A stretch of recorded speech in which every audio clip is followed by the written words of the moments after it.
Good morning to all of you. दोस्तों आज फिर एक नई क्लास जिसमें हम सीखेंगे प्रेजेंट के सभी पार्ट। आपने बहुत सारे ट्रांसलेशंस को हमारे क्लास के माध्यम से सीखा है, जिसमें हमने हर टाइप्स को सीखा। जैसे टेंसेस हमारे बेसिकली 3 टाइप्स होते हैं, प्रेजेंट, पास्ट और फ्यूचर। और इसके 4 पार्ट्स होते हैं, प्रेजेंट के 4, पास्ट के 4 और फ्यूचर के 4 पार्ट्स होते हैं। जैसे indefinite, continuous, perfect, perfect continuous.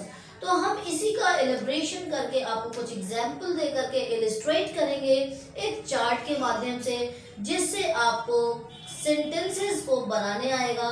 साथ ही जो है कि जब हम टेंस की बात करते हैं तो कोई भी टेंस के सेंटेंसेस जब हमें कन्वर्ट करने होते हैं, बोलने होते हैं, तो बेसिकली हम 6 पार्ट्स में उसको बनाते हैं। जैसे सिंपल सेंटेंस, जिसे हम अफर्मेटिव सेंटेंस कहते हैं। दूसरा हमारा नेगेटिव सेंटेंस होता है, जिसमें अल्टरनेट हम नहीं करते हैं, मतलब नहीं की बात करते हैं, एक्शन को डिनाई करते हैं, जिसमें हेल्पिंग वर्ब के साथ नॉट की बात करते हैं। साथ ही दोस्तों जब कभी भी हम बात करते हैं प्रेजेंट इंडेफिनिट की, प्रेजेंट कॉन्टिन्यूअस की, परफेक्ट की बात करते हैं, परफेक्ट कॉन्टिन्यूअस की बात करते हैं, तो उसमें जब भी कभी वाक्य क्या से शुरू होता है तो उसे हम इंट्रोगेटिव का सिंपल सेंटेंस कहते हैं। और जब क्या के साथ नहीं वर्ड आ जाता है तो उसे हम यस नो टाइप का नेगेटिव सेंटेंस कहते हैं, जिसे इंट्रोगेटिव पार्ट फर्स्ट में रखा जाता है। दूसरा, जब भी कभी भी हम क्वेश्चनिंग वर्ड को क्या, कब, क्यों, कैसे, कहाँ, कितना, कितनी, किसको, किसकी, किसमें, इस तरह के क्वेश्चनिंग वर्ड हिंदी वाक्यों के बीच में पाते हैं, तो उसको इंग्लिश में ट्रांसलेट करते समय दोस्तों उसकी अंग्रेजी हमेशा सबसे पहले लगाई जाती है, उसके बाद हम ट्रांसलेशन करते हैं। इसके भी 2 पार्ट होते हैं। एक ऐसा सेंटेंस जिसमें क्वेश्चनिंग वर्ड से बीच में आ रहा है, लेकिन वही दूसरा सेंटेंस क्वेश्चनिंग वर्ड के साथ साथ नहीं शब्द को भी बीच में लेकर के आता है, तो उसे हम यस नो टाइप का, जो है कि WHNSW टाइप का या एक्सप्लेन टाइप का नेगेटिव सेंटेंस भी कहते हैं। चलिए अब उसी को हम कुछ ट्रांसलेशन में सीखते हैं कि किस तरह से हम इस चार्ट में को इलिब्रेट करेंगे, इस चार्ट के माध्यम से सीखेंगे। तो आइए हम लोग इस चार्ट की तरफ चलते हैं। आई होप कि आपको आज प्रेजेंट के सभी पार्ट एकदम क्लियर हो जाने हैं। कहीं भी कुछ भी कोई दिक्कत होगी तो आप निश्चित रूप से पूछ सकते हैं, आपको क्लियर किया जाएगा। दोस्तों लगातार आपका अफेक्शन हमें मिल रहा है, बहुत सारे स्टूडेंट्स हमसे जुड़ रहे हैं। आप भी जिन स्टूडेंट्स को इंग्लिश की ज़रूरत है वो निश्चित रूप से हमारे चैनल से जुड़े। इस पे किसी भी प्रकार का कोई चार्ज नहीं है, ये सिर्फ और सिर्फ इंग्लिश से जुड़े हुए लोगों के लिए है, इंग्लिश से जुड़ने वालों के लिए है, इंग्लिश को पसंद करने वालों लोगों के लिए ही ये चैनल बनाया गया है। तो चलिए फिर इस चार्ट की बात कर रहे होते हैं। दोस्तों यहाँ मैंने आइडेंटिटी को सबसे पहले क्लियर किया है कि किस टेंस में हम क्या आइडेंटिटी देखते हैं, क्या हेल्पिंग वर्ब देखते हैं। जैसे यहाँ पर देखिए टेंस कहा गया है, तो इसका प्रेजेंट इंडेफिनिट टेंस है, present continuous, present perfect, present perfect continuous. तो इससे आपको पता चल गया कि हम जो टेंस में सबसे पहला पॉइंट है प्रेजेंट टेंस, उसी के पार्ट की बात आज हम करेंगे। चलिए दोस्तों फिर प्रेजेंट इंडेफिनिट है। इस प्रेजेंट इंडेफिनिट की जब भी हम बात करते हैं तो इसमें एक पहचान आती है दोस्तों, जिसमें ता है, ती है, ते हैं, ताहू की बात हम करते हैं। उस सेंटेंस में जब भी कभी भी हम ता है, ती है, ते है, ताहू जैसे शब्द आते हैं तो उसे हम प्रेजेंट इंडेफिनिट कहेंगे। इसकी हेल्पिंग वर्ब जो है कि डू होती है और डज होती है। डू हम बहुवचन के साथ, प्लूरल नंबर के साथ लगाते हैं, डज हमेशा हम सिंगुलर नंबर सेंटेंस के साथ लगाते हैं, सब्जेक्ट के साथ लगाते हैं। दोस्तों जब भी कभी भी हम प्लूरल की बात करते हैं तो उसमें हमारा आई, वी, यू, दे, ग्रुप या फिर हम किसी भी मोर देन 1 की बात करते हैं, चाहे वो थिंग्स हो, वस्तुएं हो, व्यक्ति हो, कोई भी हो, A to Z, वो हमारे प्लूरल नंबर आते हैं। सिंगुलर नंबर की जब हम बात करते हैं तो वहाँ पर he, she, it, name, third person आते हैं। साथ ही जो है कि जब भी कभी हम सिंगुलर नंबर की बात करते हैं दोस्तों, तो कोई व्यक्ति विशेष या वस्तु विशेष इंडिविजुअल है, अकेला है, सिंगल है, तो वह भी हमारा जो है कि सिंगुलर काउंटेबल नाउन या सिंगुलर सब्जेक्ट के रूप में काउंट होता है। तो फिर हम आते हैं नेक्स्ट सेंटेंस पर, जहां पर हमने देखा कि पहचान ता है, ती है, ते है, ताऊ आता है। तो कुछ एग्जाम्पल्स हम लोग लेते हैं। जैसे अगर हमें बात करनी है कि वह खाना खाता है, वे सभी अपनी बातें करते हैं, हम आपस में ठिठोली करते हैं, ऐसे कोई भी वाक्य आते हैं तो हम देख रहे हैं ता है, ती है, ते है आ रहा है। तो उसी में से एक एग्जाम्पल यहाँ लिया गया दोस्तों, जिसे हम अफर्मेटिव सेंटेंस करें। अफर्मेटिव में रूल होता है, यहाँ पे देखिए इंडिकेट कर दिया गया कि पहले सेंटेंस में, पहले टेंस में हम वर्ब में यस या ईएस की बात करते हैं। कहाँ पर इसे इस लगाते हैं, कल की क्लास में हमने सीखा था। अगर आपने उस वीडियो को अभी तक नहीं देखा तो निश्चित रूप से उस वीडियो को जरूर देखें, क्योंकि उसमें आपको क्लियर किया गया है कि यस या ईएस कहाँ लगाते हैं और कहाँ पर नहीं लगाते हैं।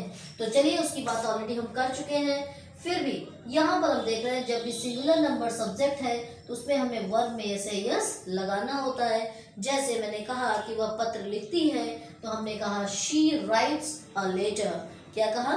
She writes a letter. लेकिन अगर हमें इसी को कहना है कि वह पत्र नहीं लिखती है, तो उसमें नेगेटिव सेंटेंस हुआ।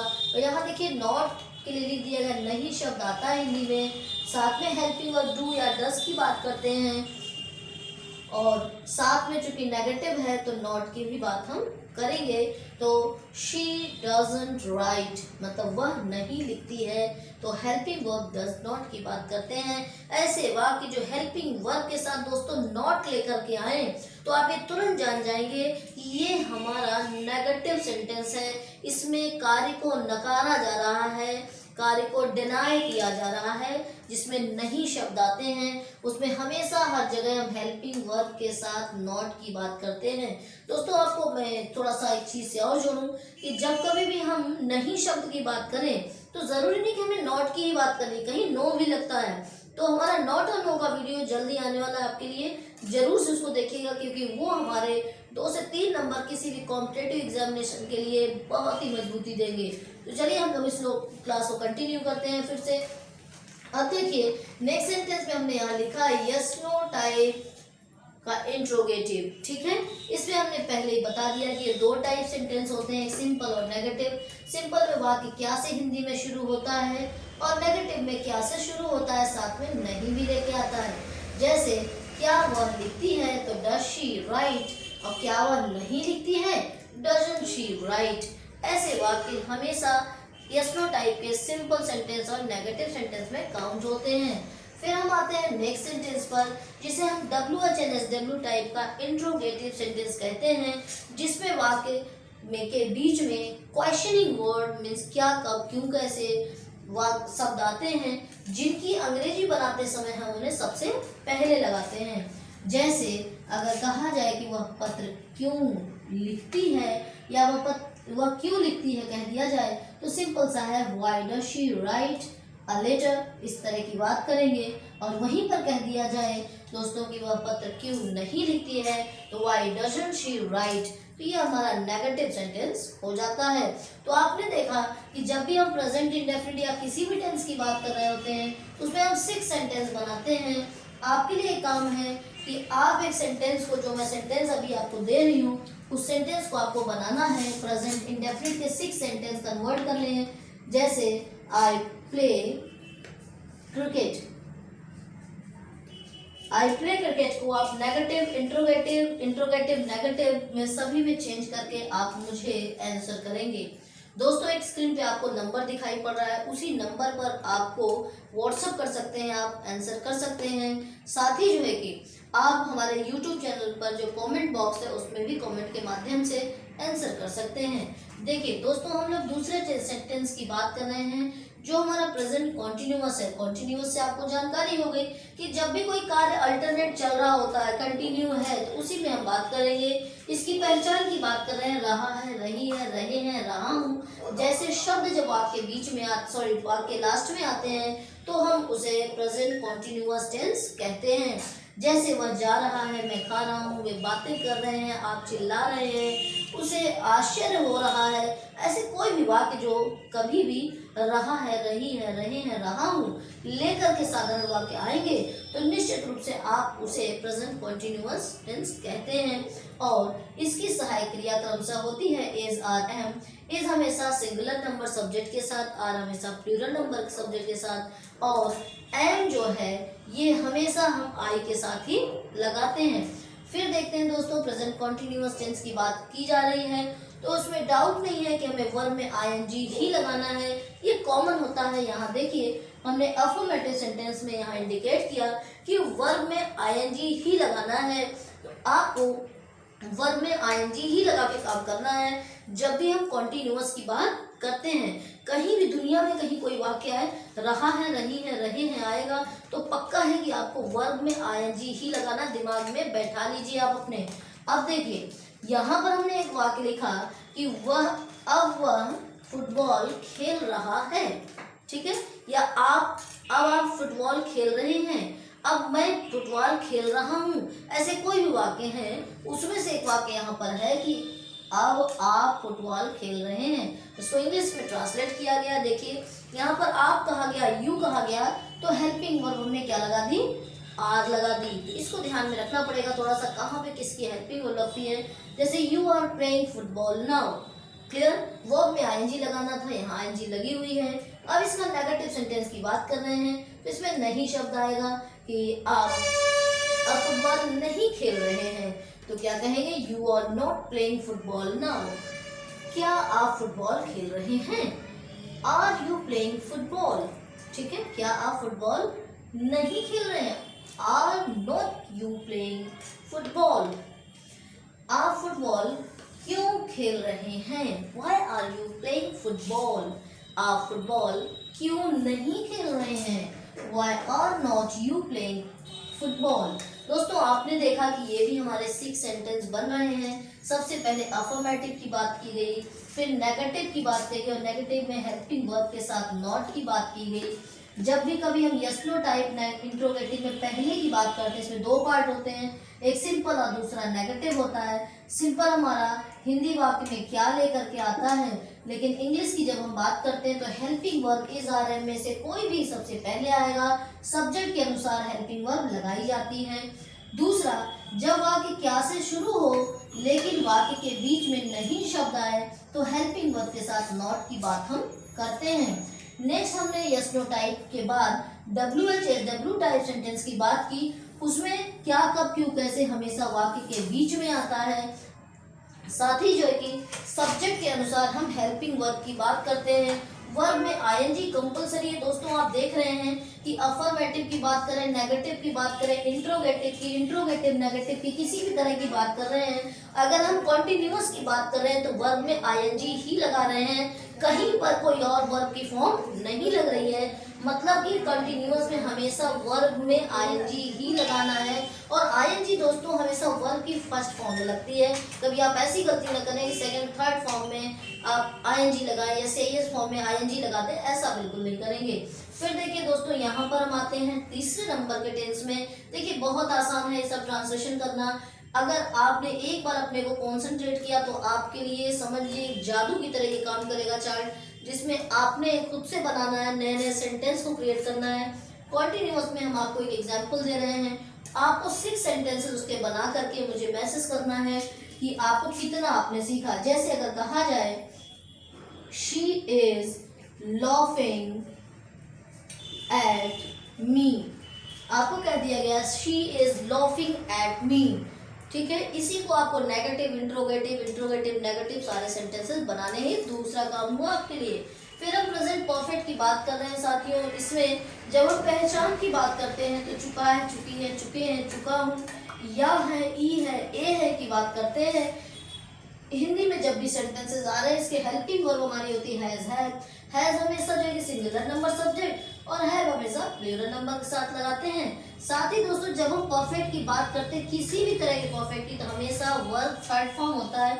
आप यहाँ चार्ट में ये देख सकते हैं कि वर्ब थर्ड फॉर्म लगाया जा रहा है। देखिए हुई ना आसान बात कि जब भी कभी हमें सिंगुलर नंबर बात करनी तो हैज, और चाहे सिंगुलर प्लूरल कोई भी सब्जेक्ट है, या हमारा अफर्मेटिव नेगेटिव इंट्रोगेटिव कोई भी सेंटेंस है, उसमें हमेशा वर्ब का थर्ड फॉर्म लगाना। जैसे यहाँ रन है तो रन, रैन, रन। अब देखिए इसका थर्ड फॉर्म क्या रन ही होता है, दैट्स वाई यहाँ रन लिखा हुआ है। देखिए प्रेजेंट परफेक्ट टेंस की बात हम कर रहे हैं, इसकी हेल्पिंग वर्ब जान चुके हैं, पहचान जान चुके हैं। ही हैज रन फास्ट, वह तेज दौड़ चुका है, या उसने तेज दौड़ा, ठीक है, या वह तेज दौड़ा। कोई भी सेंटेंस है तो आपको यही रूल अप्लाई करना है। वह तेज नहीं दौड़ा, he hasn't run fast, क्या वह तेज दौड़ा, has he run fast, क्या वह तेज नहीं दौड़ा, hasn't he run fast, वह तेज क्यों दौड़ा, why has he run fast, वह तेज क्यों नहीं दौड़ा, why hasn't he run fast। Dear students, now the idea is very clear to you all that how and what the translation will come to you when you are going to have a translation. As an example I am giving you as a homework that you have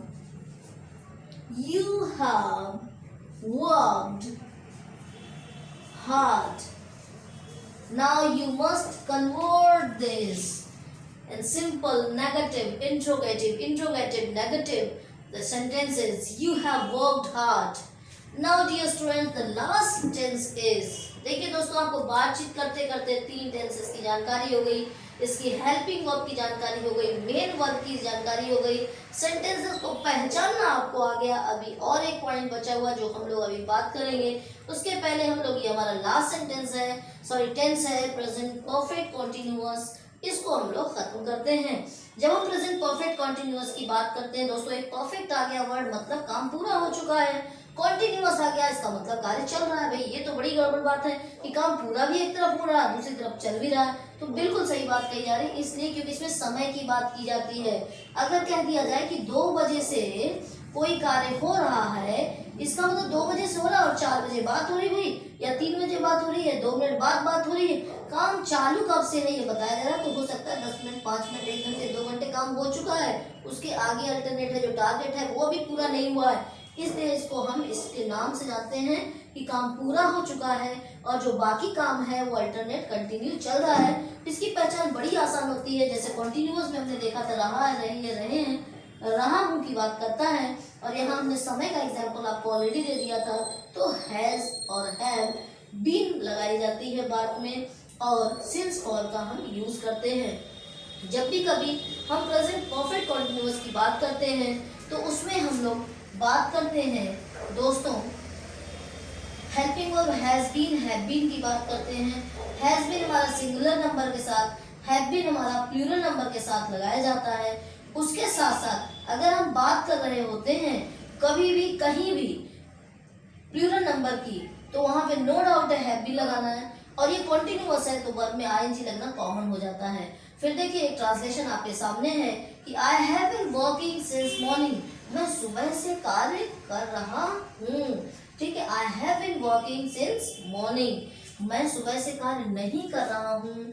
I have not been working since morning, क्या मैं सुबह से कार्य कर रहा हूँ। Have I been working since morning, now क्या मैं सुबह से कार्य नहीं कर रहा हूँ। Haven't I been working since morning. फिर देखिए अगर क्या कब की ऐसे बीच में आए तो लगातार हम आपको बता रहे हैं, तो उसकी अंग्रेजी सबसे पहले मीन्स क्या मैं सुबह से कार्य क्यों कर रहा हूँ। Why have I been working since morning, और मैं सुबह से कार्य क्यों नहीं कर रहा हूँ। Why haven't I been working since morning. देखिए जब कभी भी हम बात कर रहे होते हैं टेंस की, और उसमें प्रेजेंट की बात कर रहे होते हैं, जिसके 4 पार्ट्स हैं, present indefinite, present continuous, present perfect continuous, और हम इंडेफिनिट की बात कर रहे हैं उसमें ता है, ती है, ते है की बात करेंगे।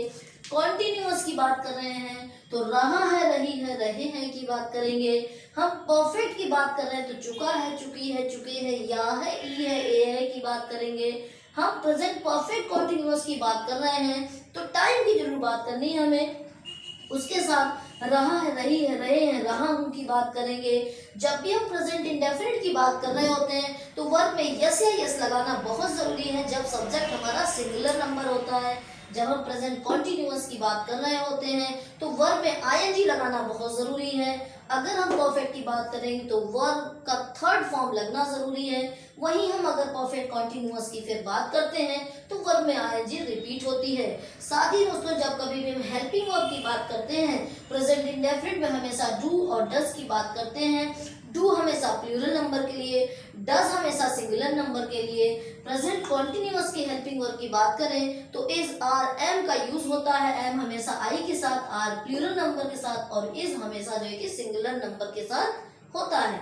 जब कभी भी आपको डाउट्स हो कि सिंगुलर नंबर क्या है, प्लूरल नंबर क्या है, तो हमारा एक नाउन से रिलेटेड वीडियो है, आप उसको जरूर पढ़ें। हमारे काउंटेबल अनकाउंटेबल नाउन के वीडियोस में बहुत ही आसानी से आपको क्लियर की गई है चीज। फिर भी हम लोग आपको एक एक चैप्टर में पीछे की भी चीजों को जोड़ते जाते हैं। जब भी कभी हम सिंगुलर नंबर की बात करें उसमें ही, शी, इट, नेम, दिस या कोई भी नेमिंग वर्ड्स हैं, अगर वो सिंगल है तो फाइनली आपको सिंगुलर नंबर में रखना है। अगर प्लूरल नंबर की बात करें तो I, we, you, he, she, I, we, you, they, these, those, their की बात करेंगे और ग्रुप की बात करते हैं। लेकिन जब हम कॉन्टिन्यूअस की बात करते हैं दोस्तों तो एम चूंकि हेल्पिंग और वैसी है जो सिर्फ आई के साथ यूज होती है तो इंडिविजुअल उसको हम अलग कर लेते हैं, लेकिन वह भी हमारा जो है कि प्लूरल नंबर सब्जेक्ट ही काउंट होता है। फिर हम परफेक्ट की बात करते हैं। प्रेजेंट परफेक्ट में हमेशा हैज और हैव की बात करते हैं।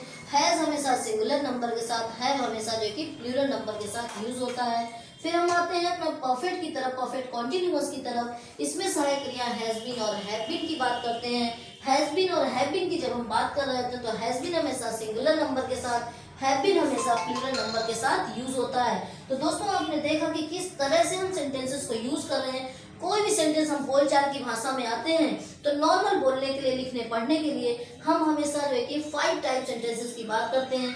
पहला हमारा अफर्मेटिव होता है जिसको असर्टिव का पार्ट होता है। असर्टिव के ही पार्ट जो है कि हमारे दूसरा नेगेटिव होता है। दूसरा सेंटेंस हमारा इंट्रोगेटिव होता है और इंट्रोगेटिव के ही पार्ट्स हमारे ये सारे सेंटेंसेस हैं। जैसे यस नो टाइप के 2 पार्ट हैं और WH-SW टाइप के 2 पार्ट्स हैं। फिर हम इंपेरेटिव सेंटेंस की बात करते हैं, ऑप्टेटिव की बात करते हैं और एक्सक्लेमेटरी की। इसके पहले के कई सारे वीडियोस में हम लोगों ने ऑलरेडी आपसे बात की सेंटेंसेस, इसके स्ट्रक्चर की, इसके टाइप्स की, इसको पहचानने के तरीके के। लेकिन फिर भी कुछ नए वीडियोस आने वाले हैं इससे रिलेटेड जो आपकी लाइफ में इंग्लिश में एकदम जबरदस्त बदलाव लाएंगे। एकदम गजब की इंग्लिश आपकी होगी। आपको जो है कि हमारे चैनल से लगातार जुड़े रहना है ताकि आप नई नई चीजें सीखते रहें। अब आते हैं लास्ट पॉइंट पर जो मुझे आपको बताना था।